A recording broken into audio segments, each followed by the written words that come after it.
Hello बच्चों, हमारे channel पर आपका स्वागत है। क्लास 8 पाठ भाषा और व्याकरण भाग 1।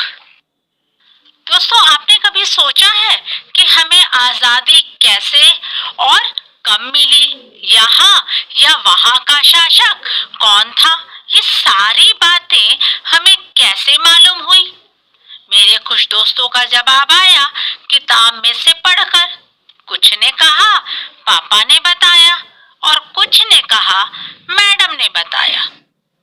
दोस्तों, किताबों में से लिखा हुआ पढ़ना, पापा या मैडम द्वारा लिखकर या बोलकर बताना, इसे ही तो भाषा कहते हैं। जरा सोचो, यदि भाषा नहीं होती तो क्या हमें इतिहास या और सारी बातों का पता चलता?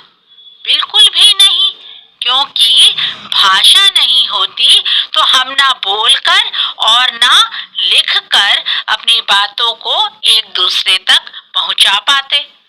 दोस्तों, भाषा ही वह साधन है जिसके द्वारा हम अपने मन के भावों और विचारों को बोलकर और लिखकर प्रकट करते हैं और दूसरा सुनकर या पढ़कर समझता है। दोस्तों, जरा इनकी बातों को सुनिए।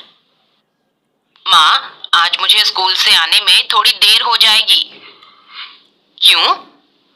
कल मेरे स्कूल में हस्तकला प्रदर्शनी का आयोजन है, इसके लिए स्कूल में कुछ तैयारियां करनी है। ठीक है।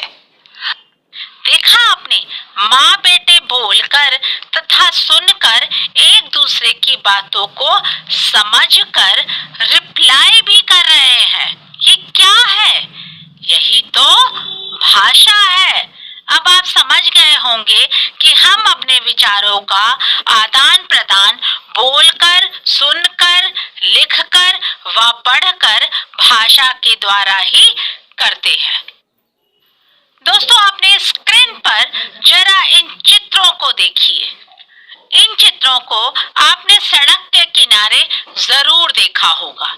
ये चित्र संकेत की भाषा में हमें कुछ समझा रहे हैं, लेकिन क्या यही कि हॉर्न नहीं बजाना है तथा यू टर्न नहीं लेना है?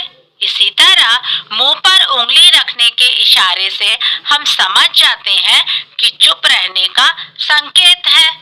इस तरह के संकेतों से हम सारी बातें नहीं कर सकते, इसलिए सांकेतिक यानी संकेत की भाषा को भाषा के रूप में शामिल नहीं किया है। कह सकते हैं कि भाषा के मुख्य सिर्फ 2 रूप ही होते हैं, मौखिक भाषा और लिखित भाषा।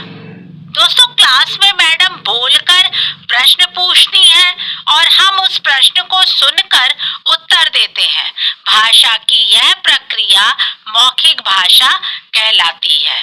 भाषा का वह रूप जिसमें वक्ता अपनी बातों को बोलकर समझाता है और श्रोता सुनकर समझता है, उसे मौखिक भाषा कहते हैं।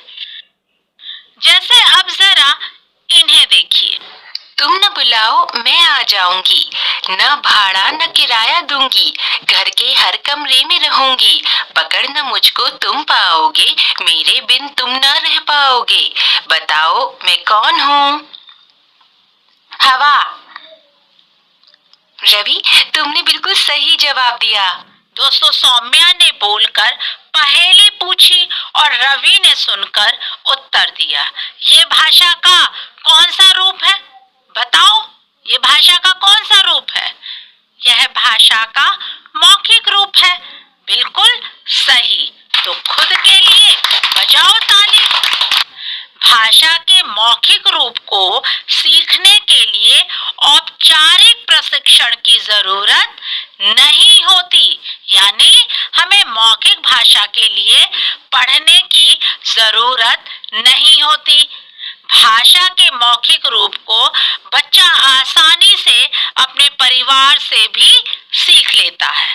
कहने का मतलब है कि अगर हमें कहा जाए कि आप चिट्ठी लिखो, तो अगर आप पढ़े लिखे हैं तभी आप चिट्ठी लिख सकते हैं, लेकिन हमें कहा जाए कि आप इससे बात करो, तो हम पढ़े लिखे नहीं भी हैं तो भी हम उससे बात कर सकते हैं। मौखिक रूप को परस्पर बातचीत, फोन, रिकॉर्ड, रेडियो आदि में प्रयोग करते हैं। भाषा का दूसरा रूप है लिखित भाषा। लिखने व पढ़ने की प्रक्रिया को ही लिखित भाषा कहते हैं। दोस्तों, आप स्कूल में एग्जाम कैसे देते हैं? पहले आप प्रश्न पत्र में लिखे प्रश्नों को अच्छे से पढ़कर समझते हैं, फिर उन प्रश्नों के उत्तर लिखते हैं। इसी तरह क्लास में मैडम ब्लैक बोर्ड पर प्रश्नों के उत्तर लिखती हैं और हम उसे पढ़कर अपनी कॉपी में लिख लेते हैं। इस तरह की प्रक्रिया को ही लिखित भाषा कहते हैं। दोस्तों, हम बता दें कि भाषा का लिखित रूप स्थायी होता है, तभी तो आज हम या आप मुंशी प्रेमचंद, महादेवी वर्मा, कबीरदास आदि की कहानी, कविता व दोहे पढ़ पा रहे हैं। यदि लिखित रूप स्थायी नहीं होता तो क्या तब की लिखी हुई कहानियां आज हम पढ़ पाते? क्या आपने अपनी कॉपी में प्रश्न उत्तर जो लिखे हैं वो एग्जाम के समय पढ़ पाते? नहीं पढ़ पाते। इसका मतलब लिखित भाषा क्या है? लिखित भाषा का रूप स्थायी होता है। भाषा के लिखित रूप का प्रयोग वही कर सकता है जो पढ़ा लिखा हो, यानी भाषा के इस रूप को सीखने के लिए औपचारिक प्रशिक्षण की जरूरत होती है। अगर आप पढ़े लिखे नहीं होंगे तो आप किसी को चिट्ठी या कहानी, कविता नहीं लिख सकते, क्योंकि आपको अक्षर, मात्रा, वर्ण, शब्द इसकी जानकारी होगी नहीं, और जब इसकी जानकारी नहीं होगी तो लिखित भाषा का प्रयोग हम नहीं कर सकते। अब तक हमने क्या क्या जाना, फटाफट से दोहरा लेते हैं। हम अपने विचारों का आदान प्रदान बोलकर, सुनकर, लिखकर व पढ़कर भाषा के द्वारा ही करते हैं। सांकेतिक यानी संकेत भाषा को भाषा के रूप में शामिल नहीं किया है। भाषा के मुख्य रूप से दो भेद होते हैं, मौखिक भाषा और लिखित भाषा। बोलने व सुनने की प्रक्रिया को ही मौखिक भाषा कहते हैं। लिखने व पढ़ने की प्रक्रिया को लिखित भाषा कहते हैं। भाषा के मौखिक रूप को सीखने के लिए प्रशिक्षण की जरूरत नहीं होती, जबकि लिखित भाषा को सीखने के लिए प्रशिक्षण की जरूरत होती है। दोस्तों, अब आप भाषा और उसके रूप के बारे में अच्छे से जान चुके हैं, तो अब हम चलते हैं अभ्यास की ओर।